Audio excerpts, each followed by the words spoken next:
Hello, my name is Leah Rogstad, and I was a Fulbright Spain Study grantee in the 21-22 grant cycle. And today I'm just going to share 5 things that surprised me about my Fulbright experience and kind of led me to write this Fulbright Roadmap, a comprehensive 7-step guide to planning, writing, and revising and submitting your best Fulbright application to maximize your potentials of winning that grant.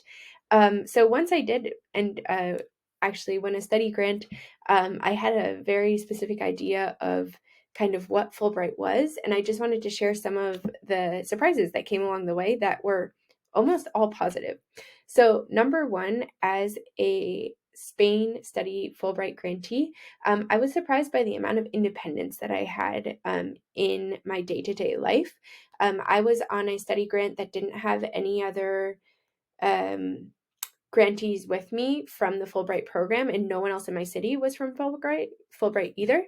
And so really I had almost no interaction with Fulbright on a day-to-day basis, and really my daily interaction was with my master's cohort. And honestly, I found that to be a positive experience because I really enjoyed being able to fully immerse in Pamplona, where I was living, and kind of feel like I was living day-to-day life. But I do know for a lot of English teaching assistants and even some of the research and study grantees, they were with other Fulbrighties in their city or in their town. And this was great for traveling and meeting up every once in a while and having that connection. Um, and I will caveat this with surprise number 2, which is each country is very different. And for example, Spain has an amazing commission. And so even though on a day-to-day basis, I wasn't physically in contact or able to meet up with Fulbright grantees very often, we did have Fulbright mentors who would organize kind of Zoom meetings. And we had several events throughout the year planned by the commission to meet up with other Fulbright grantees.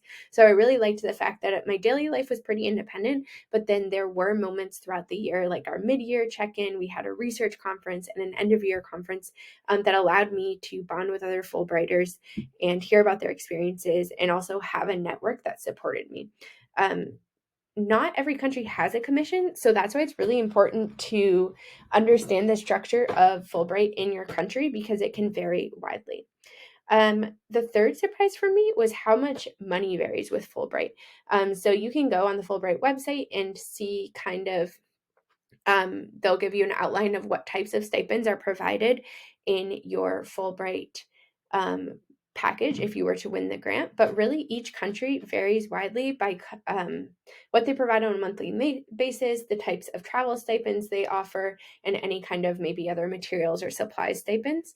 And this is important to consider because if you might have student loans or might not have much savings in the bank, this will allow you to plan ahead and figure out how much money you need to bring with you for Fulbright in order to maybe travel if you want to travel or do some kind of experience that might not just be day-to-day life, because I found the Fulbright grant to be sufficient for daily life and for some more local travel. But if I wanted to do a bigger trip, I needed to have savings for that.